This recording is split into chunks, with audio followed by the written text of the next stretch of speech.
tem a permissão também. Aí, boa. E aí, pessoal, bom dia, Boa, Thales. tudo Boa certo? apresentação. Bom dia, bem-vindo. Obrigado, beleza. Fala pessoal, tudo certo? Bom dia, bom dia. Deixa eu compartilhar aqui. Eu uso sempre o Zoom, mas é, sempre fica procurando o botão de compartilhar aí. Show de bola, show de bola. Vocês já imagino que devam estar vendo minha tela aí. Beleza, hoje vamos falar um pouquinho sobre análise de composição de software em tempo de execução, o que é e do que se alimenta, né?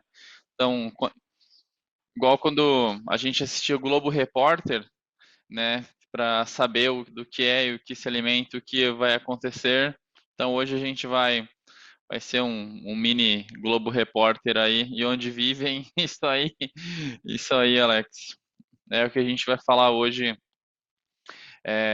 sobre bibliotecas e entrar um pouco no tema de segurança. Bom, mas quem é esse cara que vos fala, né? Quem é esse cara aí é, que vai trazer o tema? Meu nome é Thales Casagrande, sou de Santa Catarina, hoje fico aqui em Curitiba. Gosto de tomar uma cervejinha, tenho um hobby aí de café, jogo Warzone, se mais alguém joga, quiser jogar aí, torço pro Grêmio, é, trabalho como Sales Engineer, a Solutions Architect, enfim, tem vários nomes aí numa empresa chamada Datadog. Estou já há um bom tempo na área de TI, né? Meu foco é na área de segurança. Então, quem quiser se conectar comigo, pode escanear esse QR Code. Eu garanto que ele não é malicioso, não é QR Code do Pix, não vai cair Pix para mim.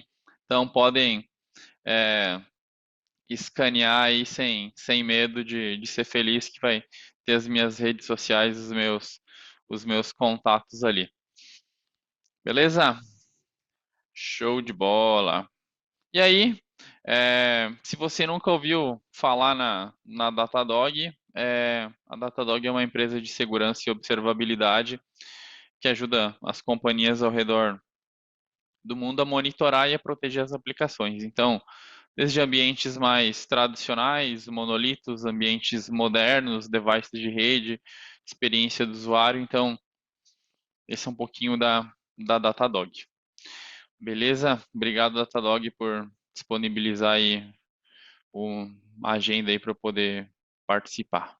Mas beleza, bom, vamos começar a falar de biblioteca, vamos começar a entender um pouco de análise de composição de software para o nosso é, para nossa conversa. Eu pensei em algumas coisas para a gente é, ir caminhando junto, para ficar todo mundo aí na mesma página, e aí depois a gente fala um pouquinho da análise de composição de software, a gente vê alguns eventos, vê como isso funciona na prática, para a gente sair um pouco da apresentação.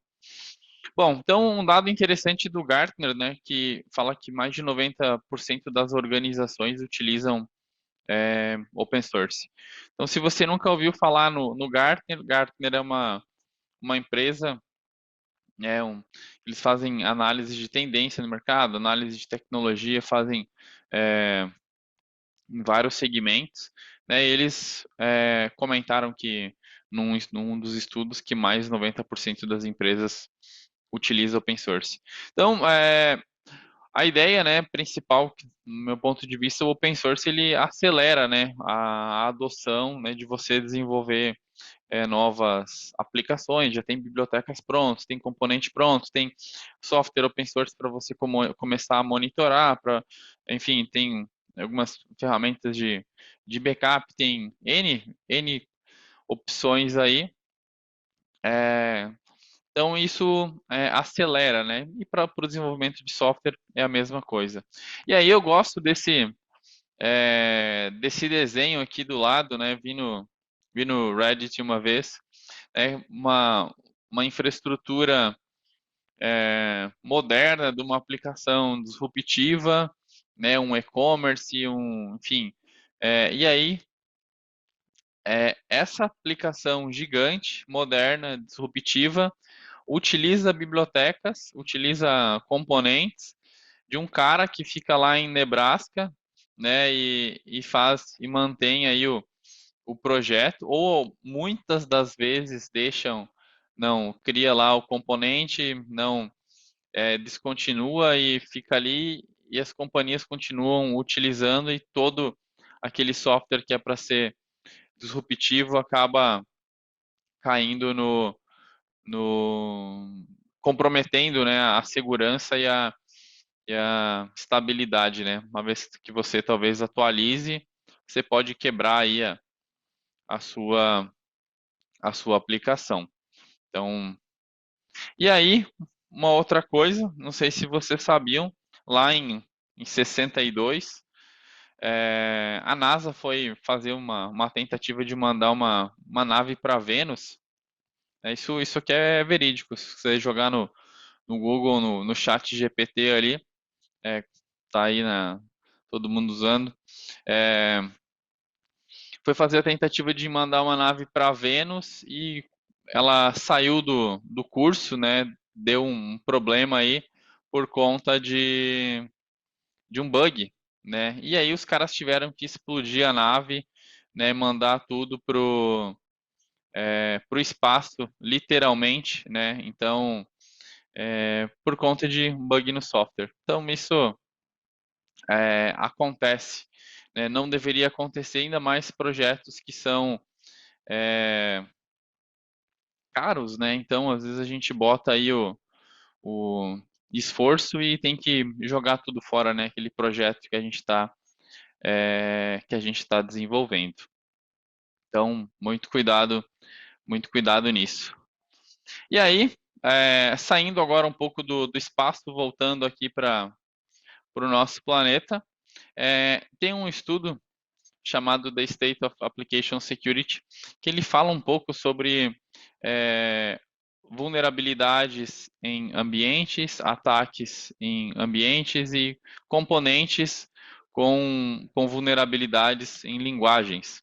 Então aqui, eu não sei você, mas eu não lembro o que eu fazia nos anos 90, né? E aí, os primeiros ataques, né, que começaram um SQL injection foi lá nos anos 90 e ainda algumas organizações sofrem com esse tipo de problema, né? E aí, linguagens que mais possuem risco, né, de vulnerabilidade baseado nesse estudo aqui.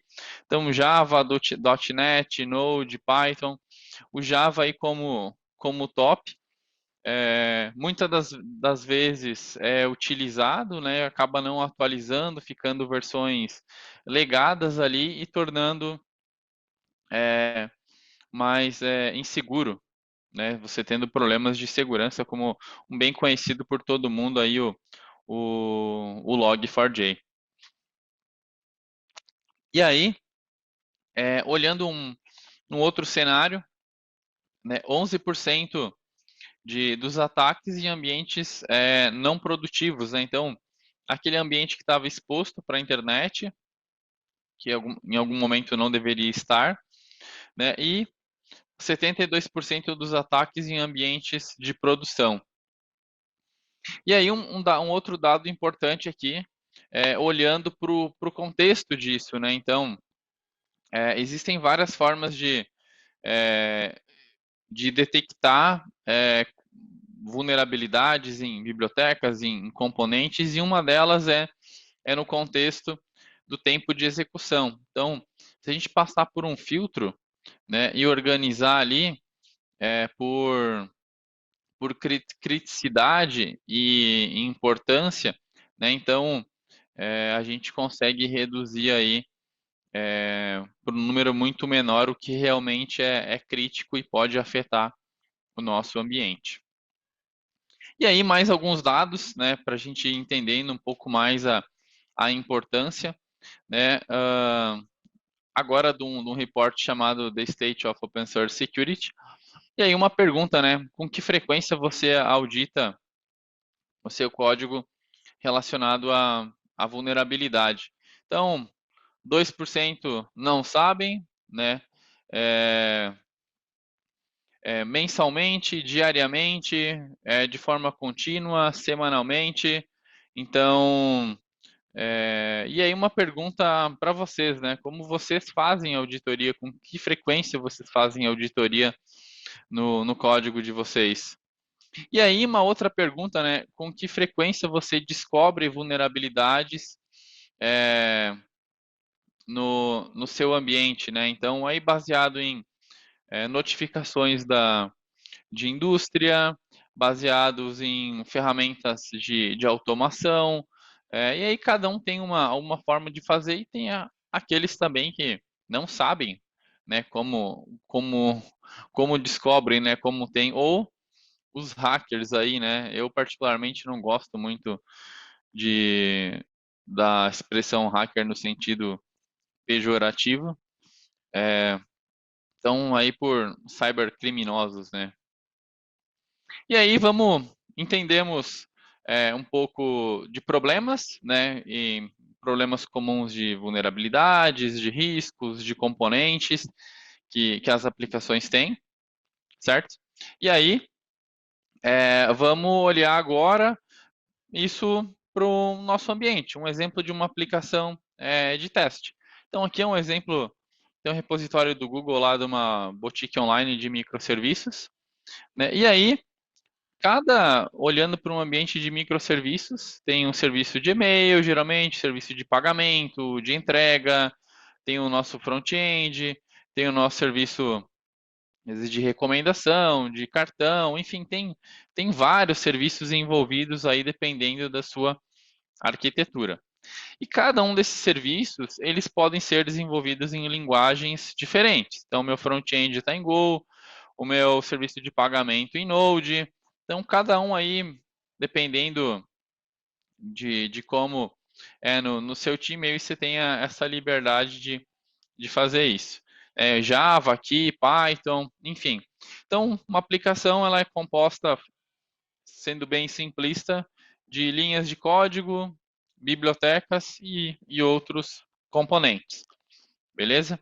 E aí a gente vê que cada uma desses microserviços tem linguagens diferentes que vão ser carregados aí quando a nossa aplicação estiver sendo compilada e funcionando, certo? E aí, essas aplicações que a gente tem ali, que a gente pegou, está desenvolvida, aquela de microserviço, é importante que a gente faça algumas análises de risco, tenha processos de desenvolvimento para reduzir o risco da nossa aplicação, para que ela não fique exposta ou que ela fique exposta para a internet com menor quantidade de vulnerabilidades, com uma superfície de ataque menor. E aí tem aquela sopa de letrinha que a gente está acostumado a falar, né, e ler no nosso dia a dia, né? Então, sempre quando a gente fala de desenvolvimento seguro, a gente vem SAST, DAST, SCA na cabeça, né? É uma sopa de letrinha e cada um aí tem o seu propósito para ajudar você, né, a fazer um teste de segurança adequado e não ter problemas. Então, hoje especificamente a gente vai falar de análise de composição de software, então, que é basicamente um processo que identifica vulnerabilidades, né, problemas de licença em bibliotecas, certo? Então, e aí existem várias formas de você fazer uma esteira de desenvolvimento seguro, não vou entrar nessa seara hoje, mas aí cabe a atividade aí de vocês para pesquisar isso. Então, algumas empresas começam fazendo análise de composição de software, depois fazem análise estática, executam análise dinâmica, olham para análise interativa para fazer um double check para ter certeza se foi corrigido. E aí também camadas de proteção aí para você impedir que sua aplicação sofra algum ataque, beleza? E aí, entrando agora a fundo um pouco mais em análise de composição de software. Por que é importante análise de composição de software? Bom, a gente viu ali que todo mundo usa, todo mundo não, né? 90% aí das aplicações são baseados utilizam componentes open source. Então, e uma ferramenta de SCA, ela te ajuda a entender os riscos que você tem, seja em ambientes monolitos, né, ambientes mais tradicionais, ou de microserviços. Então, a partir do momento que você tem aí um repositório com o teu código, você tem a capacidade de escanear. E aí você tem a visão para fazer a priorização e remediar, né, os problemas, né, ajudar o desenvolvedor a corrigir essas issues de segurança. Você tem visibilidade de componentes que são de código aberto, né? Você tem inventário de licenças, então olhar para licenças é uma coisa bem importante, né? Porque às vezes a gente usa uma licença e essa licença ela não permite que essa licença de código aberto, às vezes ela não permite que você utilize um código proprietário, né? Então, ou que você possa ter algum problema, né? Até jurídico relacionado a isso. Então, isso é bem importante. Aí você tem visão de quais aplicações e ambientes possuem essas bibliotecas, com quais vulnerabilidades e quais licenças associadas, né? E aí você tem um monitoramento em tempo real de vulnerabilidades novas que surgem ou correções que já foram feitas e você tem uma auditoria. Então, esses pontos e outros são coisas que a análise de composição de software te ajuda, né? Então, imagina que você está construindo uma casa, né, agora saindo lá da nossa aplicação de microserviço, você está construindo uma casa e as bibliotecas são os tijolos. Então, ninguém quer construir uma casa com uma estrutura comprometida. Então, você verificar problemas nas suas bibliotecas, saber se você, por exemplo, pode utilizar os melhores tijolos e se você pode utilizar o tijolo adequado para fazer uma parede, uma estrutura, é extremamente importante, né? E aí, depois de construído, né, você é, vê o prumo ali, vê se está tudo certinho, também se a parede está no prumo, né, se está tudo certo. Então, isso também é bem importante. Você fazer checagens, né, para ter certeza se a tua parede aí não tá ficando torta. Beleza? Então, entendemos como funciona, alguns conceitos. E aí, muito se fala, né, de análise de composição de software estática, que a gente basicamente pluga no nosso repositório, sai fazendo o scan, né, e aí depois coloca isso em produção, né? Então, esse é um approach muito comum e mais utilizado nos dias de hoje para análise de composição de software. Plugo, escaneio o meu repositório ou tenho um plugin na minha IDE ali no meu VS Code que vai sair escaneando para mim, ou tenho uma linha de comando que eu vou escanear ali e beleza, né? Isso é muito comum e bem utilizado nos dias de hoje. Porém, tem alguns desafios, né? Então, nem sempre aquele projeto que está sendo escaneado é aquele projeto que vai estar rodando em produção, ou aquele projeto que o desenvolvedor está trabalhando para fazer as devidas correções.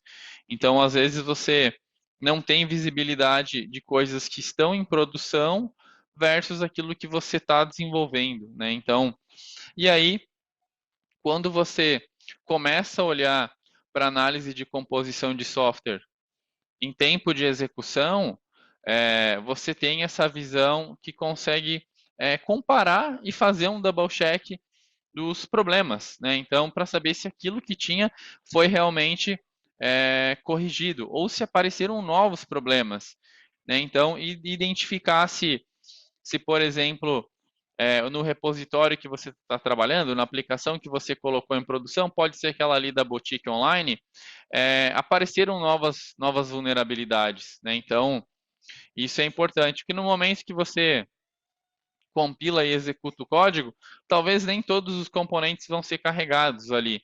E aí, uma análise estática, você vai ter centenas de componentes ali que talvez você vai corrigir que não vai se aplicar para um ambiente no momento que está executando. Então, você pode usar de forma complementar um SCA de execução ou utilizar de forma individual e ter visão em todos os ambientes, beleza?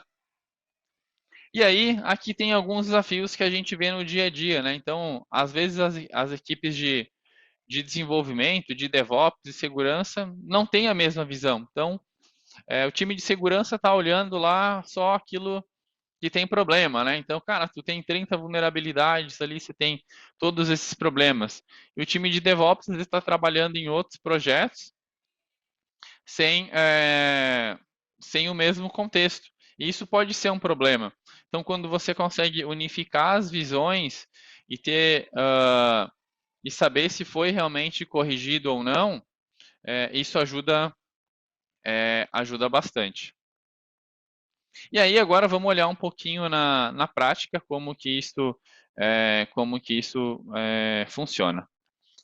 Bom, se tiverem alguma dúvida, pessoal, podem ir mandando ali no Q&A que eu já vou responder, beleza? Então aqui eu vou mostrar um pouquinho um exemplo, né, olhando para bibliotecas. Então, como eu comentei, você olhar em tempo de execução, né, e na forma estática. Da forma estática, você vai sempre conectar no teu repositório para fazer um scan. Então, seja ali quando você commitar, né, você fizer algum commit, vai ter algum scan diário, enfim, aí depende muito do processo que você faz de no seu processo aí, se quanto você comita, quanto você altera o seu código e como que você altera, se tudo isso se cada vez que você altera vai ter checagem de segurança, mas basicamente no primórdio vai estar conectado num repositório, seja num Git, no GitHub da vida, né? E aí você vai começar a fazer um scan. E aí, depois que a sua aplicação já está executando, né, você consegue ter a visão de todas as vulnerabilidades que elas realmente existem ainda, né? Então, vou pegar um exemplo aqui. Então, imagina que aqui é uma visão de APM, né, que você tem todos os seus serviços rodando. Então, qualquer ferramenta de APM vai te mostrar os serviços que estão rodando. E aí você tem uma visão de segurança. Então, dos serviços que você tem rodando e quais vulnerabilidades você tem nesses serviços, né? Então imagina que aquela boutique online, né, a gente já fez algumas correções, né, com SCA estático, porém quando a gente colocou para produção, colocou rodar, compilou, apareceram outras issues aí. E aí a gente consegue ter uma visão aí de quantas vulnerabilidades a gente tem, quais componentes, e aí algumas informações de segurança, né, como o CVE que tá relacionado. Então, em tempo de execução, você consegue ter essa visão aí de bibliotecas novas que surgiram ou que foram carregadas que possuem vulnerabilidades. Aí o comentário do Guilherme, por exemplo, uma ferramenta de WAF, ela vai proteger a tua aplicação contra ataques web, né? Mas como ela está lá no perímetro, né, ela não consegue enxergar os componentes que a tua aplicação carregou. Então, se o cara tentar fazer um SQL injection, ela vai bloquear, mas ela não sabe todos os componentes que a tua aplicação carregou. O WAF ele é uma camada a mais para fazer a proteção para você. Se você pegar aí, né, você comentou da WASP, mesma coisa, né? Então, você pegar ali o WASP Top 10, né, vai ter lá no, não sei se é o número 8 ou 3, que fala de componentes com vulnerabilidade, né? Então, lá no WASP está também, né, componentes com vulnerabilidades ou desatualizados, que são coisas relacionadas à análise de composição de software. E aí você tem um inventário de saber exatamente tudo que foi carregado para a tua aplicação. E aí também lá na WASP fala de você ter a visão ali ter segurança no seu Git, por exemplo, ter o inventário dos componentes com componentes assinados e você saber para que você não suba componentes comprometidos por malware, por exemplo, ou pensando em ataques de cadeia de suprimento. Então, por próprio uma ferramenta de APM, aí você consegue ter uma visão de todas as bibliotecas que foram carregadas para dentro do seu ambiente. Mas vamos voltar lá para as nossas bibliotecas, que é o que realmente a gente importa. Então, a nossa aplicação está rodando, e aí a gente tem algumas visões, né? Então, baseados na criticidade. Então, vou pegar uma, por exemplo, aí bem comum aí. Vamos pegar o nosso, o nosso pegar cadê o Java da vida? Vamos olhar aqui em Java, que a gente tinha visto que é o que mais tem vulnerabilidade, filtrar aqui por biblioteca e pegar essa aqui no, no Spring. E aí nós temos algumas visões.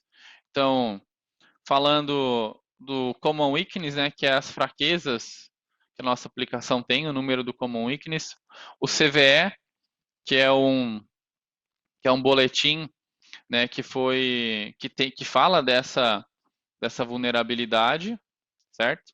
E aí a gente tem todo o contexto, né? Então, falando do problema, que essa vulnerabilidade permite uma execução de código, o impacto, o que faz para resolver, soluções de contorno, qual serviço, meu microserviço que está afetado, quais ambientes eu tenho essa mesma falha. Então, isso é uma coisa que você não tem uma visão no lado estático, né? Porque você está trabalhando ali para fazer as correções ainda, você não tem esse mapeamento. Então, essa mesma biblioteca aqui, eu tenho visão, eu tenho ela em 3 outros ambientes. Eu fiz 2 commits, né? E eu ainda tenho esse problema por mais de um ano. Né? Então, nossa, mandar o desenvolvedor embora, brincadeira. Então, e aí eu tenho essa visão aqui, e aí eu consigo ter alguns indicadores de por que eu preciso começar a corrigir esse problema. Porque eu tenho um CVE que é alto, 9,8. Então, na época da escola, tirar 10 é bom, né? Quem nunca não tirou 10, quis tirar 10. Mas quando a gente fala de segurança, uma falha de segurança mais próximo de 10, ela é um problema, ela é crítica.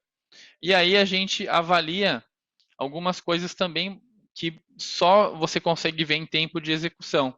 Se está em produção, se a tua aplicação está sofrendo algum ataque, né? Se você está recebendo alguma requisição que é suspeita, se tem algum código, né? Algum exploit malicioso, né? Então, um exploit é um código escrito muitas vezes por um atacante ou também por um pesquisador que pode explorar essa falha de segurança. E aí a gente tem a informação que existe um código na internet que pode ser utilizado para explorar.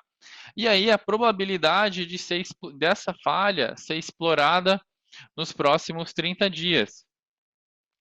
Né? Então, 97% aí a probabilidade de ser explorado nos próximos 30 dias. Então, isso aqui é extremamente crítico. E aí a gente precisa fazer a remediação. Né? Então, e aí quando a gente vê para fazer a remediação, a gente vê que essa biblioteca ela tem uma dependência transitiva. Né? Então, uma biblioteca com dependência transitiva é quando essa biblioteca depende de outra, e essa outra biblioteca vai depender de outra, e assim sucessivamente, né, dependendo aí do caso. Então, aqui eu tenho como eu faço para fazer a correção. Né? Então, basicamente, vou lá no meu arquivo POM, né, meu arquivo de manifesto, eu tenho a versão, e aqui a versão recomendada para eu fazer a correção. Então, eu consigo escolher a versão e com qual eu vou ter mais ou menos vulnerabilidades ou nenhuma, em alguns casos, nas novas versões. Então, isso me ajuda o quê? A eu não ter retrabalho. Então, isso é uma coisa bem importante. Né? Então, antes de você fazer uma correção, fazer um update, verifique quais issues de segurança aquela atualização vai corrigir. E se eventualmente a próxima versão, se já não existe, né, se já existe, se ela também corrige, né, para que você corrija, atualize para uma versão que realmente não vai trazer vulnerabilidades novas. Né? Então, isso é uma coisa bem comum aí. E aí, dependendo aí o gerenciamento de pacote que você utiliza. Então aqui, e aí você receber as notificações. Então esse é um exemplo. Agora vamos pegar um outro caso aqui, olhar para um ambiente médio, né, com uma severidade média. Então a gente vê que aqui o exemplo, o score ele foi reduzido baseado no contexto. Então isso também é uma coisa, a gente viu antes do 9.8 ali, do score de vulnerabilidade, né, que ele não teve alteração porque realmente ele era um problema, mas aqui a minha aplicação ela está num contexto diferente. Então, apesar de ela estar em produção, ela não está sofrendo ataque e a probabilidade de ser explorado, né, o meu EPSS, ele é 0,81. Então aqui eu tenho a informação da minha vulnerabilidade, qual o ambiente. Aqui eu tenho onde está o meu exploit. Então reparem que, por exemplo, o GitHub ele é um repositório de código que você pode colocar os seus projetos que você está trabalhando, mas também existem projetos e códigos disponíveis lá que podem usar para fins maliciosos. Alguém pode usar escrever algum código que pode utilizar aí ele para fim de provas de conceito e efetuar alguns ataques. E aí tem todo o passo a passo de como fazer, e aí varia, né, de quem desenvolveu, o pesquisador e o propósito. Lembra que eu comentei de licenças no começo, né? Então aqui a gente consegue ver aqui que esse pesquisador, esse desenvolvedor colocou MIT License nesse projeto dele, né? Então, ou seja, pode reutilizar aí para algum fim proprietário para o fim que você quiser utilizar. Então, e aí a severidade ela reduz, né, de 8.3 para 6.7. Então isso é uma das outras coisas diferentes aí que a gente consegue ver. E aí ter toda a informação do repositório, né, da biblioteca, da versão, né, do EPSS, do Common Weakness relacionado, então o serviço associado. E aí, se a gente quer pensar em priorização de problemas, né? Então, se a gente olhar lá para o nosso repositório, a gente identificar que tem várias vulnerabilidades, quais informações são úteis para eu começar a trabalhar? Então, qualquer ferramenta de SCA, ela vai te trazer alguns dados como se eu tenho uma correção disponível. Então, opa, se eu tenho uma correção disponível, já é um bom indicativo aí para eu começar a fazer a correção. Eu usar uma informação de tempo de exposição, né? Então, no mínimo 30 dias até um período maior, né? Então, aí, pelo menos 45 dias eu tenho exposto no ambiente. Então, ou pelo menos 25 dias. As linguagens que a gente tem, ambiente, se é um ambiente produtivo, de staging, quem que é o dono dessa aplicação, quem que é o time, o tipo de dependência, se ela tem uma dependência transitiva, né, que ela depende de outras, ou se tem uma dependência direta, o risco que ela oferece, né, se tem algum exploit público, né, então a origem, né, dos exploits, o CVE, né, então, que é o boletim ali onde fala de segurança, e a biblioteca em si, né, a gente poder utilizar aqui para fazer alguma busca em específico. E a probabilidade, né, então, tem aqui uma probabilidade alta, e o exploit disponível, então a gente já reduziu, que a gente tinha lá centenas para apenas 9, né, então aqui é o que realmente nós temos de problema que importa, que pensando numa janela de 25 dias. E aí, olhar as versões recomendadas para fazer a atualização. Então, isso é bem importante.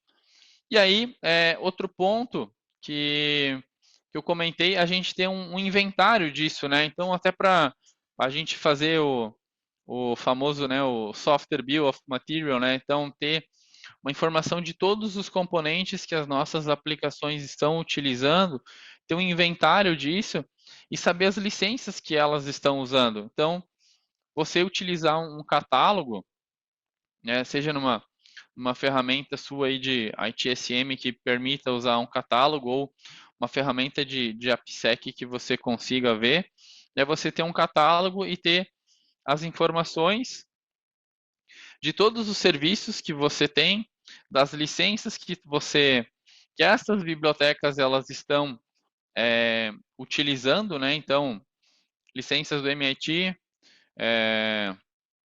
então a permissão que ela tem, a condição, limitação, né? Então você entender se você vai construir um software do zero, né? Se você for na página ali da biblioteca, do componente, vai ter essa informação. Então, e aí você entender exatamente a restrição de cada uma, se pode ser utilizado para fins privados, né? Então, se tem alguma coisa associado. Então, tem esse portalzinho aqui que ajuda bastante aí a gente ter visão. Boa, Douglas. É, você, aqui eu estou mostrando, por exemplo, no Datadog, mas, enfim, talvez onde você trabalha já tenha alguma ferramenta de SCA que você pode utilizar essas informações, né, que eu tô comentando para priorizar as correções, para aumentar aí a visão de ter um inventário de bibliotecas, né? Então isso é bem importante. A gente fala um pouco na LGPD, né, de ter um inventário de tudo que tem, mas para o legal também, né, para a parte jurídica também é importante, quando está construindo a aplicação, entender a licença de uso, né, porque às vezes você utiliza uma biblioteca que ela é open source, né, e você precisa no software que você está desenvolvendo, está publicando, você precisa dizer quais bibliotecas você está você utilizou, você precisa dizer que você utilizou determinada biblioteca. E aí saber, né, se é a última versão que você está utilizando. Então, lembra que eu mostrei o slide ali do cara lá que estava em Nebraska, que a nossa aplicação estava dependendo daquela biblioteca? Então, é exatamente isso, né? Então, a gente saber se está nas versões mais recentes ou se estamos utilizando componentes que são é, descontinuados, né? Então, isso é bem importante aí ter essa visão e rastreabilidade. Então, por exemplo, aqui eu tenho uma biblioteca que ela está desatualizada, né, e tem pelo menos 10 versões recentes no meu disponíveis, né? Então isso é um problema, né? Então dependendo do serviço que essa biblioteca está associada e quais ambientes, como por exemplo prod que ela está, e eu tenho outro serviço também, então eu posso ter um problema. Então, isso te ajuda, né? O SCA em tempo de execução, ele te dá essa visão e a garantia de que aquilo que você corrigiu realmente foi corrigido, né? De que aquilo que você colocou em produção realmente deveria estar em produção.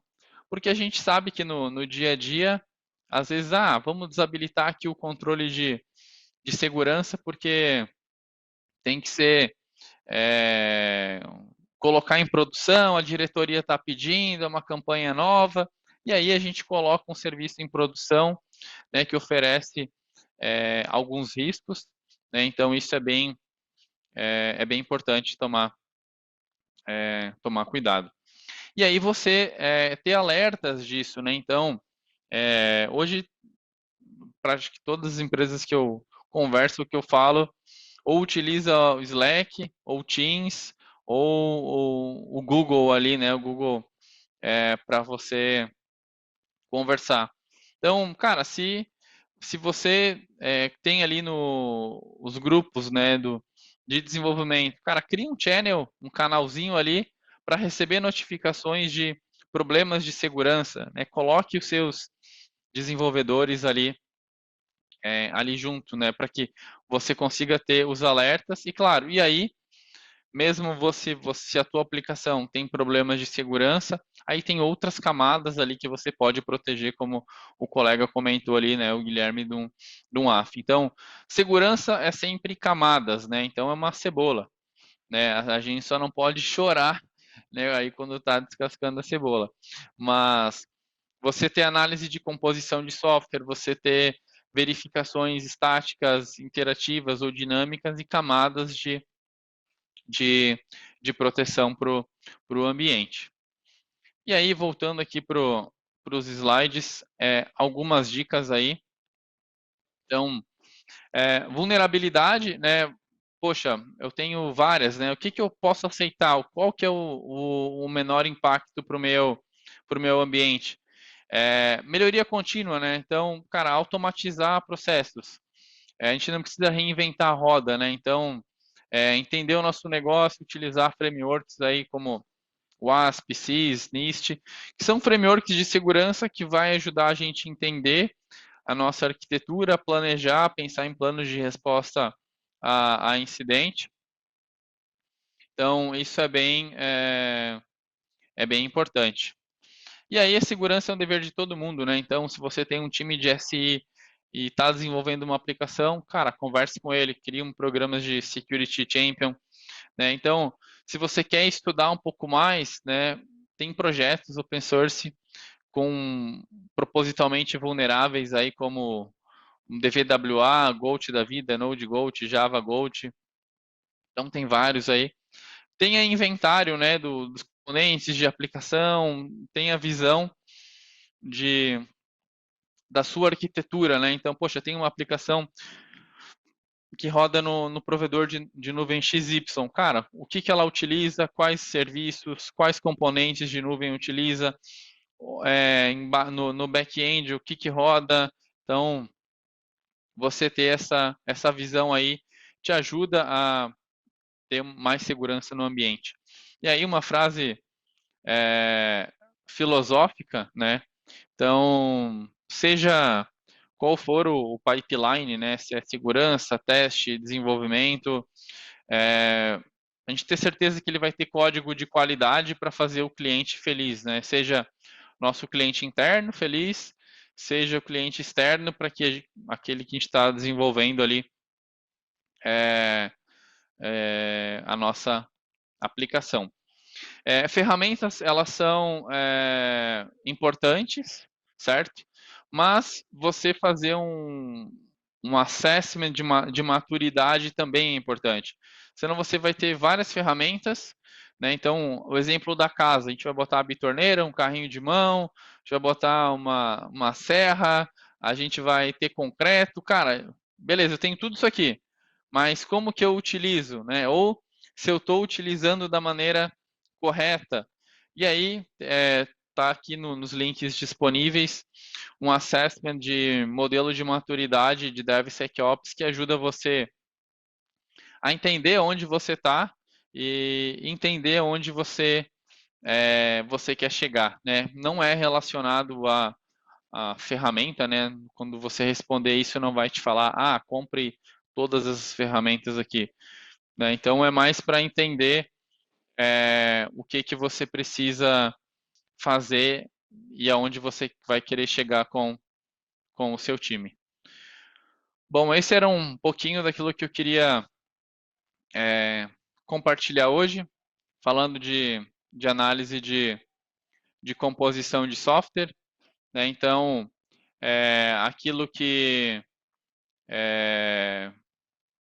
a gente viu, né? Então, você ter a visão daquilo que está lá no seu repositório de código e ter aquilo que você tem ali em produção e comparar para evitar riscos e não ter problemas.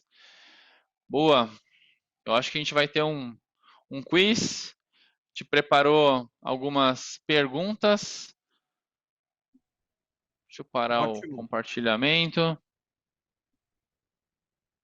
Excelente apresentação, muito bom. Muito legal. A Obrigado. galera curtiu. Quem já está usando o Datadog hoje, essas funcionalidades do Datadog? Tem alguém aqui que já usa?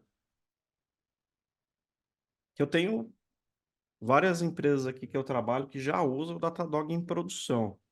Mas eu queria Poxa, saber que aí quem legal. está usando essa funcionalidade. O Alessio usa o Datadog. Boa. Produção e homologação.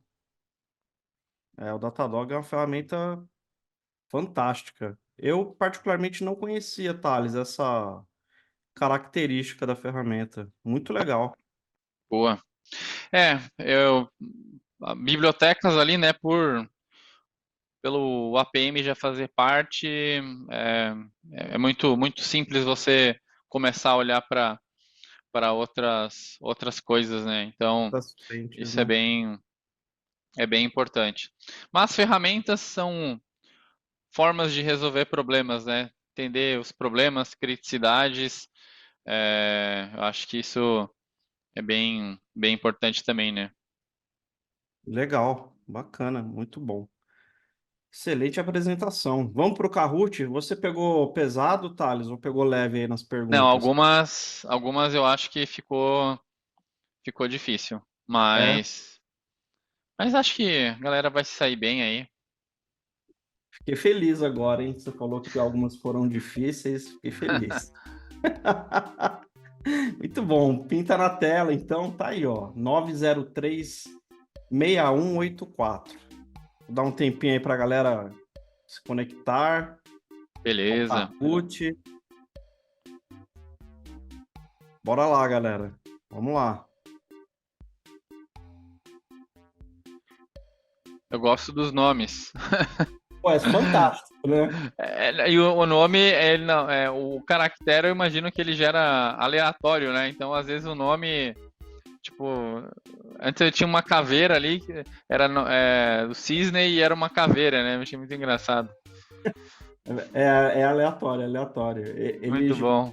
Antes era em inglês, as palavras era bem legal. E agora eles acho que De um tempo pra cá, eles começaram a mesclar com o português e tá divertido. Muito bom. Aí, ó, tem um agente salamandra ali, ó. Aham. Quick Kill, Blacks, dinâmico foca. É igual, isso me lembra a época do CS, né? Do Nick. É, Uhum. você criar um nick pra jogar. Quando eu jogava Warzone, eu usava Taleco Right Shot, mas era uma dificuldade de passar para as pessoas e adicionar certo. Então, tipo, escrevi errado, tinha ficado. Eu simplifiquei aí. Deixei quanto mais simples, melhor. Eu também tinha, eu tinha uns apelidos aí, pô, vou nem falar, meu. A gente é moleque, a gente escreve cada coisa, né? Eu acho que isso é um pouco por exemplo, sei lá, de febre de alguma coisa, sei lá, saiu o Senhor dos Anéis e tu vai jogar algum jogo que tem arqueiro, todo mundo é o Legolas. Daí tu vê algum filme, alguma coisa, saiu Matrix. Ah, todo mundo é Neo, é não sei o quê. Acho que é muito do que tá saindo ali. É bem isso mesmo, bem isso. Nick Modinha, É, é, boa. Acho que deu tempo da galera entrar, né? acho que sim. Logo, deu tempo, deu tempo. Terminando o Kahoot, o Xelão volta na hora do almoço, daí às 13 horas a gente tá de volta aí com a apresentação do Diego Pereira lá da Harness. Legal. Bora pro Kahoot então, Thales. Vamos lá. Espero que você tenha pego pesado e tenha muitas pegadinhas aí. Primeira pergunta, vamos lá.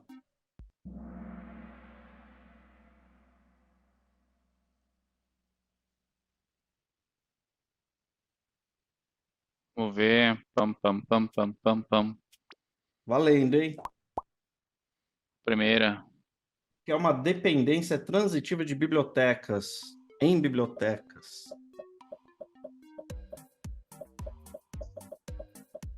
Ah, essa aí não é tão difícil.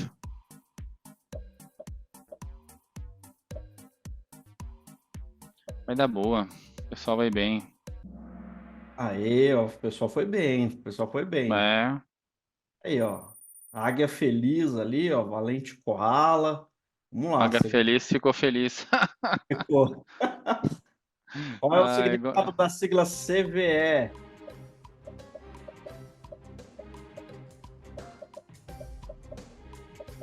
aí, ó. Vamos ver se essa aí o pessoal acerta.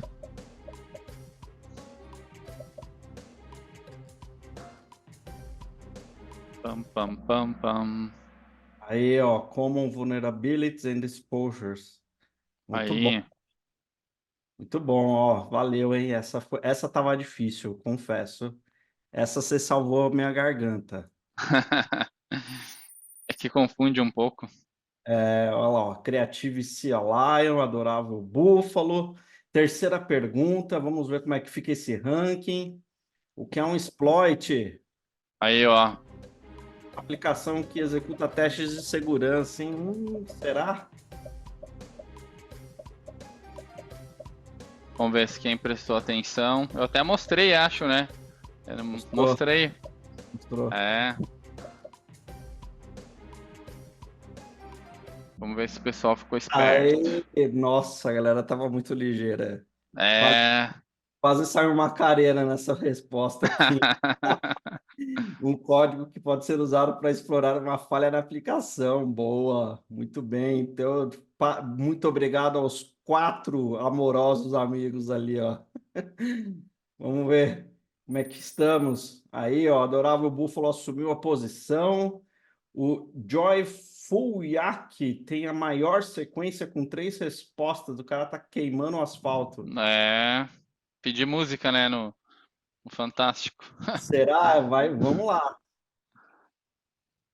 Qual é o significado da sigla SCA? Aí, ó. Essa aí não, essa eu não admito que é. Essa É, aí. meu Deus. Tô suando frio aqui. Não, essa ficou muito fácil. O Gabriel aí tá torcendo para me ver na Berlinda, meu.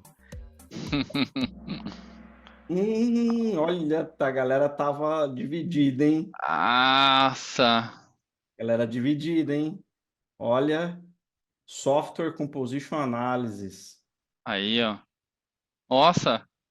Galera dividida. Deu uma mega virada, hein? O É, esse. Hiro Pelican, o Joyful Yak assumiu a segunda posição, ele já vinha queimando asfalto ali. E o Quebra-Combo, 6 jogadores perderam suas sequências de 3 respostas, hein? É. Olha, a quarta pergunta e a terceira normalmente faz isso. Vamos lá, última pergunta, galera. Múltipla escolha. Quais critérios são importantes para priorizar a correção de uma vulnerabilidade? Vamos ver. E aí? Essa tem uma pegadinha.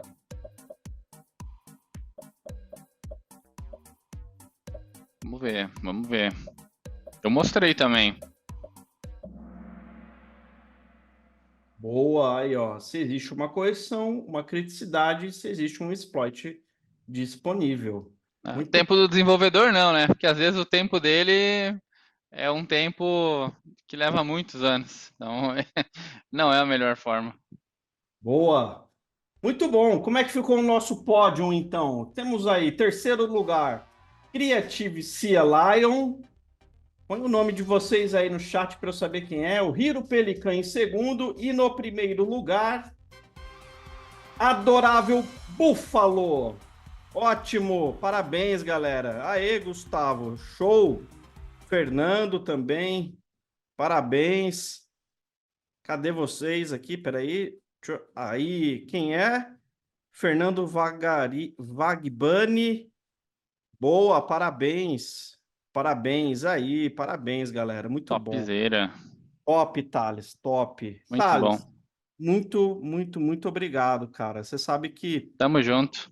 as portas estão abertas aí para você voltar e trazer mais aulas sobre o Datadog para a galera. Boa. Obrigado, pessoal. Aproveitem o feriado, descansem, estudem. Valeu.